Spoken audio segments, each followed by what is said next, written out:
नमस्कार, स्वागत है आपका। मैं हूं आपके साथ प्रशिता शर्मा। आप देख रहे हैं सोशल मीडिया स्पेशल बुलेटिन, जिसमें हम तमाम बड़ी खबरों पर विस्तार से चर्चा करेंगे। लेकिन उससे पहले एक नजर टॉप न्यूज पर।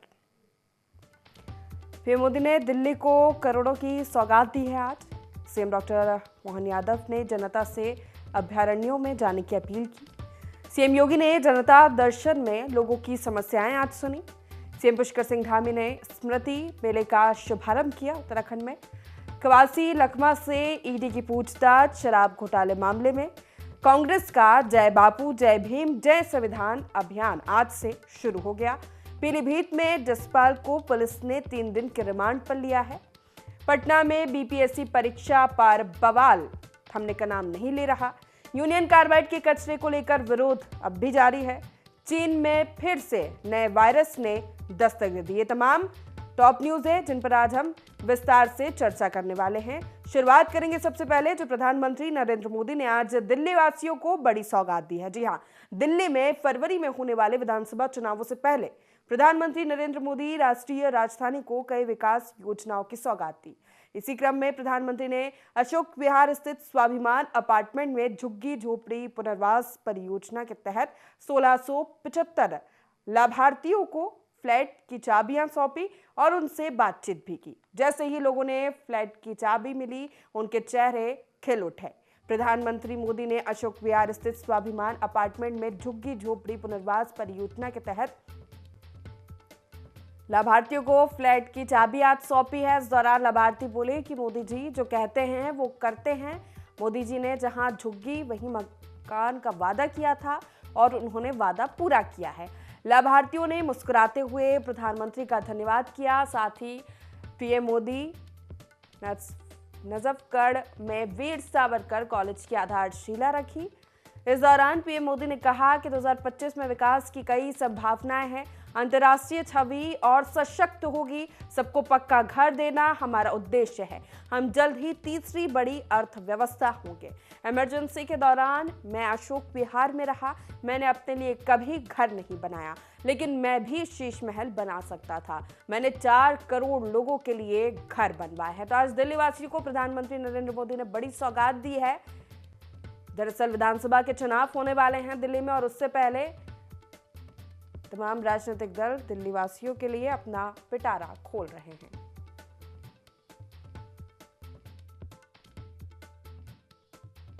दो 2025 में भारत की ये भूमिका और सशक्त होगी।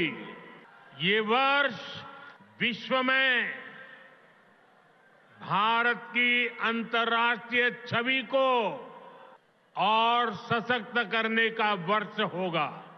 आज का ये कार्यक्रम भी इसी संकल्प का एक हिस्सा है।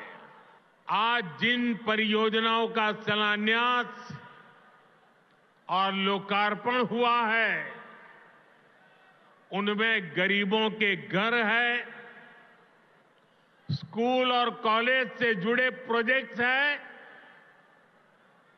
मैं आप सभी को बहुत बहुत बधाई देता हूं। उन माताओं बहनों को बधाई देता हूं जिनकी एक तरह से अब नई जिंदगी शुरू हो रही है। झुग्गी की जगह पक्का घर, किराए के घर की जगह अपना घर, ये नई शुरुआत ही तो है। जिनको ये घर मिले हैं, ये उनके स्वाभिमान का घर है। ये आत्मसम्मान का घर है। ये नई आशाओं, नए सपनों का घर है। मैं आप सभी की खुशियों में, आपके उत्सव का हिस्सा बनने ही आज यहां आया हूं। जब आपातकाल का समय था, देश इंदिरा गांधी के तानाशाही रवैये के खिलाफ लड़ाई लड़ रहा था। इमरजेंसी के खिलाफ एक लड़ाई चल रही थी। उस समय मेरे जैसे बहुत साथी अंडरग्राउंड मूवमेंट का हिस्सा थे और उस समय ये अशोक विहार मेरा रहने का स्थान हुआ करता था। देश के हर नागरिक के पास पक्की छत हो, अच्छे घर हो, ये संकल्प लेकर हम काम कर रहे हैं। झुग्गियों की जगह पक्का घर बनाने का अभियान शुरू किया। चलिए आगे बढ़ेंगे, बात करेंगे मध्य प्रदेश की। डॉक्टर मोहन यादव सरकार ने प्रदेश में वन जीव जन जागरण और पर्यटन बढ़ाओ अभियान की शुरुआत की है। अभियान को लेकर मुख्यमंत्री डॉक्टर मोहन यादव ने कहा कि वन जीव जन जागरण और पर्यटन बढ़ाओ अभियान के चरण की आज से शुरुआत हो रही है। अभ्यारण्य की तरफ समाज का ध्यान आकर्षित होगा, वन्य जीवों को जानने का मौका मिलेगा। अभ्यारण्य से पर्यटन के केंद्र भी बनेंगे। सीएम ने कहा कि मैं खुद 4 जनवरी को मुरैना के खड़ियाल अभ्यारण्य जाऊंगा। मुख्यमंत्री ने जनता से अभ्यारण्यों में जाने की अपील भी की है। क्या कुछ कहा सीएम डॉक्टर मोहन यादव ने, आपको सुनवाते हैं।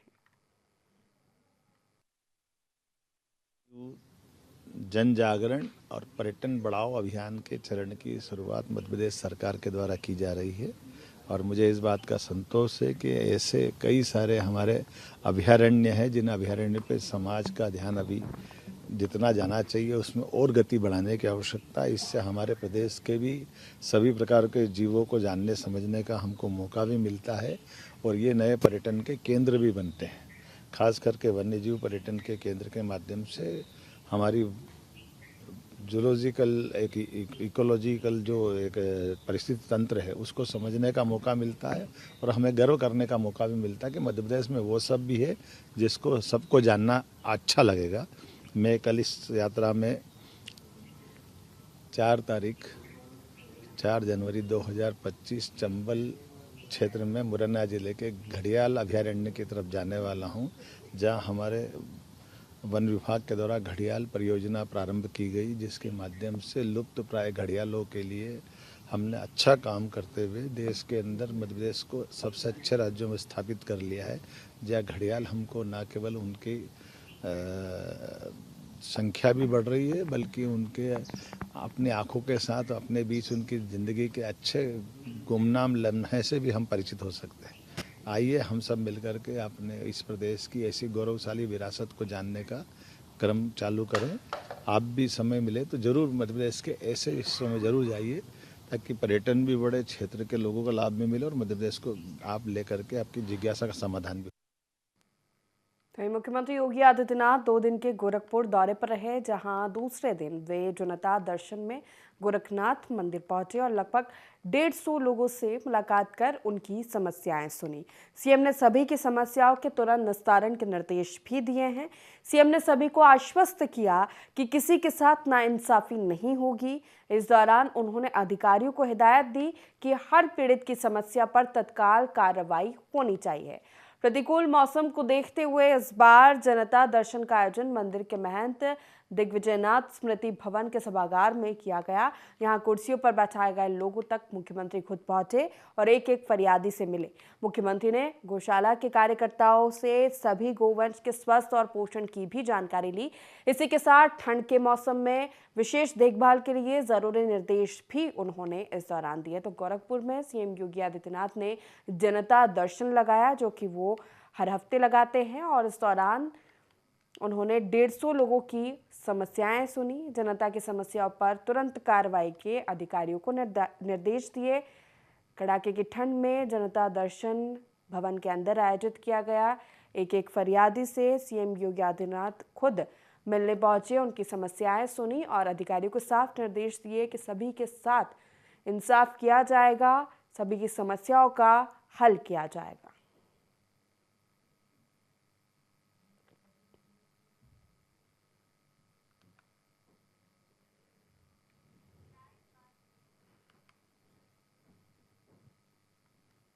खबर उत्तराखंड से, जहां मुख्यमंत्री पुष्कर सिंह धामी टिहरी के मलेथा गांव पहुंचे, जहां पार्टी कार्यकर्ताओं समेत भारी संख्या में मौजूद ग्रामीणों ने सीएम का भव्य स्वागत किया। इसके बाद सीएम धामी ने वीर शिरोमणि माधो सिंह भंडारी स्मृति मेले का शुभारंभ भी उन्होंने किया। कार्यक्रम में छात्र छात्राओं ने झांकियों का प्रदर्शन किया। सीएम धामी ने स्मृति मेले का शुभारंभ कर कार्यक्रम को संबोधित भी किया। क्या कुछ कहा, आपको सुनवाते हैं।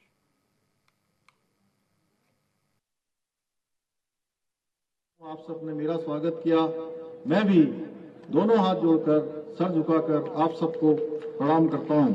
आज के इस अवसर पर मैं देवभूमि उत्तराखंड के महान सपूत वीर शिरोमणि माधो सिंह भंडारी जी के अद्वितीय बलिदान, साहस और उनके ऐतिहासिक योगदान को भी आज के इस अवसर पर सत नमन करता हूं। हम सभी लोग इस मेले में प्रतिभाग करने से पहले उनके स्मारक पर उनको नमन करके यहाँ पहुंचे हैं। भाइयों बहनों, आज इस मेले के अवसर पर आप सबके बीच में आकर आप सबको देखकर मुझे अत्यंत हर्ष की अनुभूति हो रही है। ये मेला कोई सामान्य मेला नहीं है, जिसको हमारे विधायक जी के प्रयासों से लगातार प्रसिद्धि मिल रही है।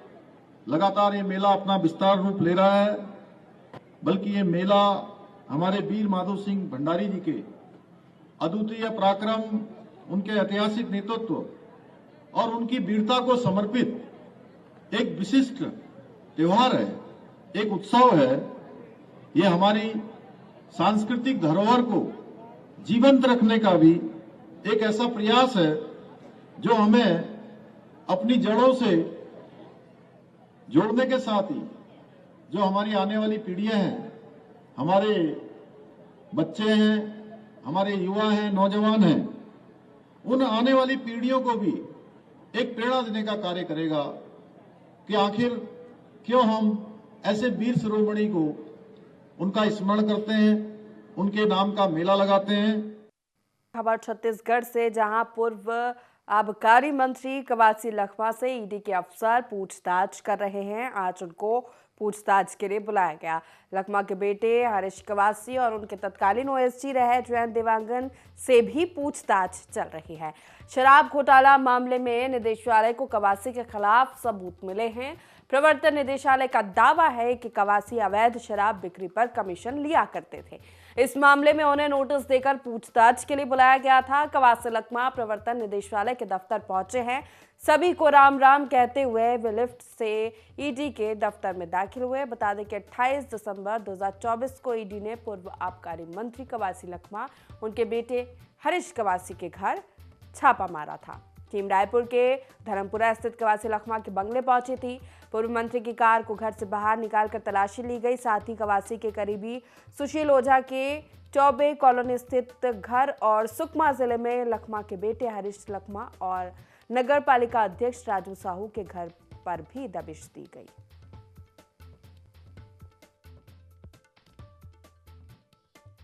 ऑफिस में बुलाया कुछ जानकारी देने का और दूंगा, लेकिन मेरा इतना ही कहना है, एक गरीब आदिवासी को बस्तर में पैदा होकर मैं नेतागिरी कर रहा हूँ पिछले 26 साल से। ईडी 2 साल, 1 साल, 1.5 साल हो गए काम कर रही है, लेकिन अभी तक मेरे को कोई परेशानी नहीं था। जब विधानसभा 4 दिन का चला, बस्तर का आवाज उठाया। बस्तर के लोगों, आदिवासी लोग को तुलनार जैसे बच्चे लोगों को गोली मारना, हॉस्टल आश्रम में बच्चे सुरक्षित नहीं है, बैला डीलस और नगर नार, ये सरकार डबल इंजन का सरकार के लिए मैं पकड़ वार्ता के नाम से मेरे को जनता ने चुनाव जिताया आदिवासी का आवाज उठाने के लिए। उस आवाज विधानसभा में उठाया, इसलिए सरकार ने मेरे को जानबूझ के फंसाने का, परेशान करने का उद्देश्य से ये काम चल रहा है। लेकिन मैं गरीब लोग का आवाज जब तक जिंदा रहूंगा, जब तक मेरा सांस रहेगा, बस्तर का लड़ाई लड़ूंगा और बस्तर का आवाज उठाऊंगा। बस्तर को आवाज उठाने वाला आदमी को इस प्रकार परेशान करने से चाहे बस्तर का जनता हो, सत्ती सरगुजा का जनता हो, मेरा बारे में सब जानते हैं। मैं सीधा साधा आदमी, एक राजनीतिक परिवार से नहीं हूँ। हम लोग 4 भाई थे, चारों भाई स्कूल नहीं गए। हमारा पास संपत्ति नहीं है। मैं 25 साल के मेले हूँ, मेरे पास 6 एकड़ जमीन है। गांव में 4 एकड़, जगदलपुर में 2009 में 2 एकड़ जमीन लिया हूँ। उसके अलावा मेरे पास कोई संपत्ति नहीं है, गाड़ी घोड़ा नहीं है। अगली खबर उत्तर प्रदेश के पीलीभीत से है, जहां पुलिस ने हाल ही में एनकाउंटर में मारे गए 3 आतंकियों के मददगार जसपाल को गिरफ्तार कर लिया है। जसपाल को पुलिस ने 3 दिन के रिमांड पर लिया है और अब उससे आतंकियों की गतिविधियों और उनके सहयोगियों के बारे में पूछताछ की जा रही है। ये पूछताछ खासतौर पर आतंकियों को विदेश से गाइड करने वाले बब्बर खालसा इंटरनेशनल के आतंकी सिद्धू और उसके नेटवर्क के बारे में केंद्रित है। बता दें कि बीते 23 दिसंबर को पंजाब पुलिस की सूचना पर पीलीभीत में पुलिस ने एक सर्च ऑपरेशन चलाया था। इस दौरान 3 आतंकियों को मुड़बोर क्षेत्र में ढेर कर दिया गया था। आतंकियों के पास से 2 AK-47 राइफल और 2 विदेशी पिस्टल बरामद की गई थी। ये 3 आतंकी कुछ दिन पहले पूरनपुर के एक होटल में ठहरे थे, जहां होटल के CCTV फुटेज में जसपाल का चेहरा सामने आया था, जो आतंकियों के मददगार के रूप में पहचाना गया था। जसपाल की गिरफ्तारी के बाद पुलिस अब सिद्धू और उसके आतंकवादी नेटवर्क के बारे में जानकारी जुटाने की कोशिश कर रही है। जसपाल से पूछताछ में ये भी पता किया जाएगा कि आतंकियों के पीलीभीत आने का मकसद क्या था और वे आखिरकार कहां जाने वाले थे। इसके साथ ही पुलिस उन रास्तों का भी खुलासा करेगी जो कोशिश कर रही है, जिनके माध्यम से आतंकियों ने अपनी यात्रा की थी और पीलीभीत में घुसे थे।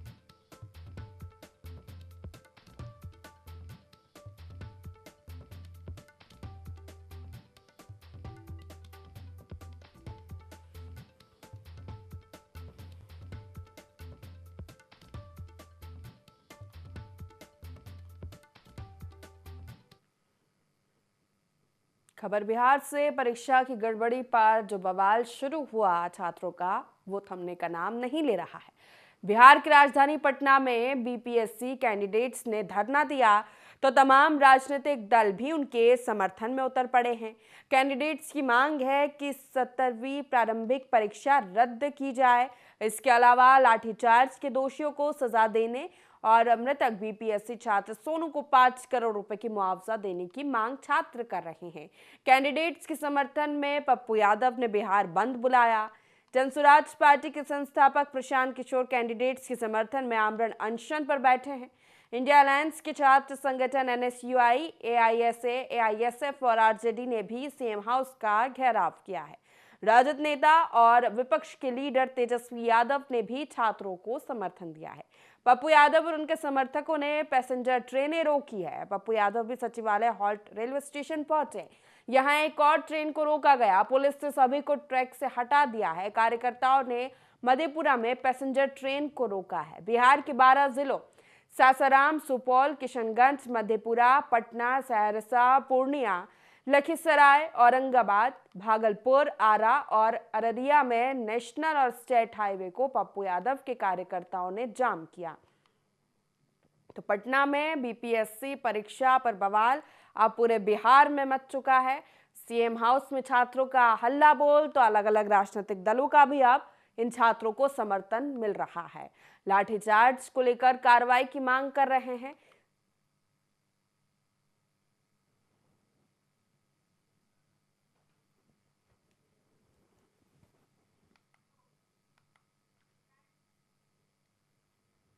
खबर मध्य प्रदेश की राजधानी भोपाल से, जहां यूनियन कार्बाइड का 337 मीट्रिक टन जहरीला कचरा पीथमपुर पहुंचने के साथ ही विरोध और सियासत तेज हो गई है। कचरा जलाने के विरोध में गुरुवार को स्कूली बच्चों, युवा नेताओं, व्यापारियों ने भी रैली निकाली और आज नगर बंद का आह्वान किया गया। यूनियन कार्बाइड के कचरे के विरोध में पीथमपुर के लोग राम की कंपनी के साइट पर पहुंचे और स्थानीय लोगों ने विरोध प्रदर्शन किया। प्रदर्शन के दौरान लोगों ने राम की साइट में घुसने की कोशिश की, जिन्हें रोकने के लिए पुलिस ने लाठीचार्ज कर लोगों को फिर भगाया। तो जैसे ही भोपाल से ये यूनियन कार्बाइड का कचरा निकला पीथमपुर के लिए, तभी से इसका विरोध शुरू हुआ। ये विरोध पीथमपुर से लेकर दिल्ली तक हुआ। पीथमपुर समिति के लोगों ने दिल्ली के जंतर मंतर में इसका विरोध किया और आज नगर बंद का आह्वान किया। लोगों को घर घर जाकर इस बंद में शामिल होने की अपील लोगों से की है। दरअसल यूनियन कार्बाइड का कचरा पिछले 40 सालों से कोर्ट के आदेश पर पीथमपुर ले जाया गया है, पूरा शोध किया गया है। सरकार लगातार ये कह रही है कि पूरे परीक्षण के बाद ही इसे पीथमपुर ले जाकर वहां पर जलाया जाएगा, लेकिन इसका विरोध होना शुरू हो गया है। स्थानीयों की चिंता है कि जो कांड गैस लीक से यूनियन कार्बाइड फैक्ट्री में हुआ था, इसी तरह की कोई परिस्थिति इसके कचरा जलने से ना बन जाए। यही चिंता के साथ यहाँ पर स्थानीय तो विरोध कर रहे हैं, लेकिन राजनीतिक दल भी उसमें शामिल हो चुके हैं।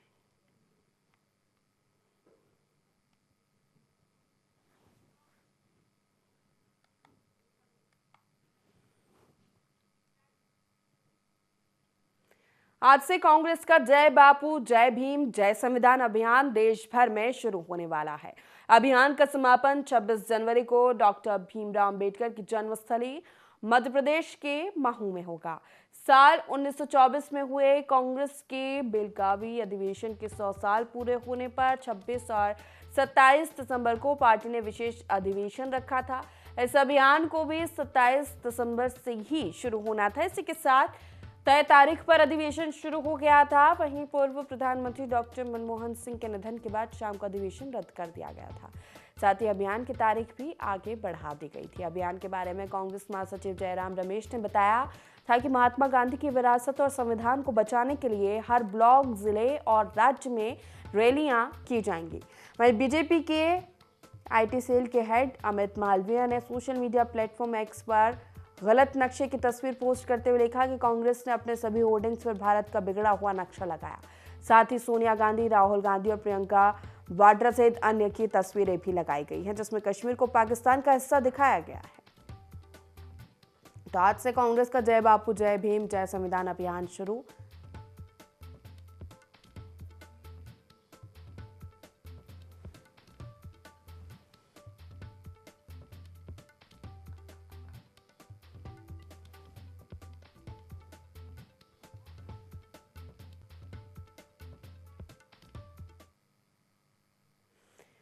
कोविड-19 के 5 साल बाद चीन में फिर एक बार नए वायरस का संक्रमण फैल रहा है।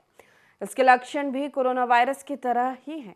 इस नए वायरस का नाम ह्यूमन मेटान्यूवा वायरस है, जो कि एक आरएनए वायरस है। वायरस से संक्रमित होने पर मरीजों में सर्दी और कोविड-19 जैसे लक्षण दिखाई देते हैं। इसका सबसे ज्यादा असर छोटे बच्चों पर देखा जा रहा है। इनमें 2 साल से कम उम्र के बच्चे सबसे ज्यादा प्रभावित हैं। चीन के रोग नियंत्रण एवं रोकथाम केंद्र के मुताबिक इसके लक्षणों में खांसी, बुखार, नाक बंद होना और गले में घबराहट शामिल है। HMPV के अलावा इन्फ्लुएंजा ए, माइकोप्लाज्मा, निमोनिया और कोविड-19 के केस भी सामने आने लगे हैं। इसके मरीजों की संख्या लगातार बढ़ने लगी है। रिपोर्ट के अनुसार चीन ने वायरस के फैलने के बाद कई जगहों पर इमरजेंसी घोषित कर दी है। अस्पतालों और शमशान घाटों में भीड़ बढ़ रही है। वहीं चीन की तरफ से ऐसी कोई जानकारी नहीं दी गई है। HMPV वायरस की पहचान पहली बार 2001 में हुई थी। ये वायरस सभी तरह के मौसम में वातावरण में मौजूद होता है, लेकिन इसके सबसे ज्यादा फैलने का खतरा सर्दियों में होता है।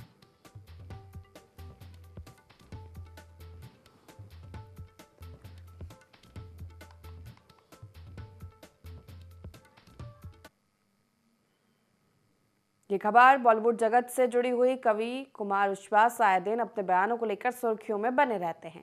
हाल ही में सोशल मीडिया पर उनका एक वीडियो वायरल हो रहा है, जिसमें वे खुले मंच से बॉलीवुड एक्टर सैफ अली खान और करीना कपूर को चुनौती देते दिख रहे हैं। उन्होंने सैफ, करीना के बेटे का नाम तैमूर रखे जाने पर तंज कसा। कुमार विश्वास ने कहा कि भारत बचेगा तो सबका धर्म बचेगा। माया नगरी में बैठने वाले लोगों को ये समझना पड़ेगा देश क्या चाहता है। अब ये नहीं चलेगा। लोकप्रियता हमसे लोगे, पैसा हम देंगे, टिकट हम खरीदेंगे, हीरोइन और हीरो हम बनाएंगे, लेकिन तुम्हारी तीसरी शादी से औलाद पैदा होगी, उसका नाम बाहर से आने वाले किसी आक्रमणकारी के नाम पर रखोगे। दरअसल कुमार विश्वास मुरादाबाद के यूनिवर्सिटी में आयोजित कवि सम्मेलन में शामिल होने आए थे। उसी दौरान उन्होंने ये बातें मंच से कही।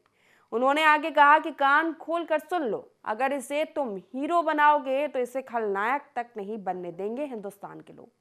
हिंदुस्तान जागा हुआ है, ये नया भारत है। वहीं करीना कपूर खान ने एक इंटरव्यू में बताया था कि तैमूर का नाम उन्होंने किसी शासक पर नहीं रखा है। तैमूर के नाम का अर्थ लोहा होता है, जो उन्हें पसंद आया था। तो सैफ करीना को कुमार विश्वास की ये चुनौती।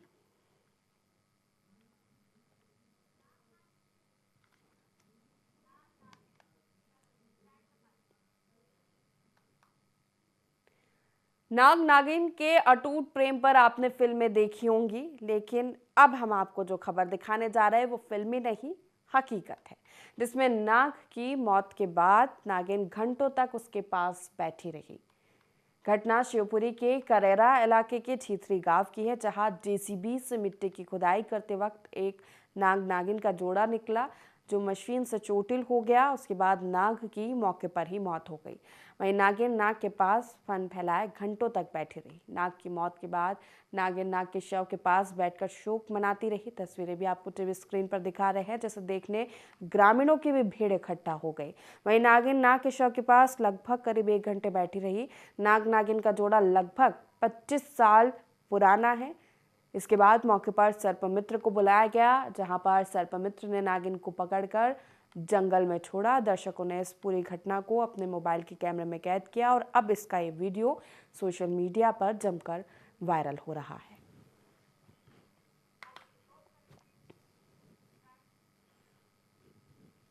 इसी के साथ सोशल मीडिया स्पेशल बुलेटिन की खास खबरों में इतना ही। आप बने रहिए ND24 के साथ। नमस्कार।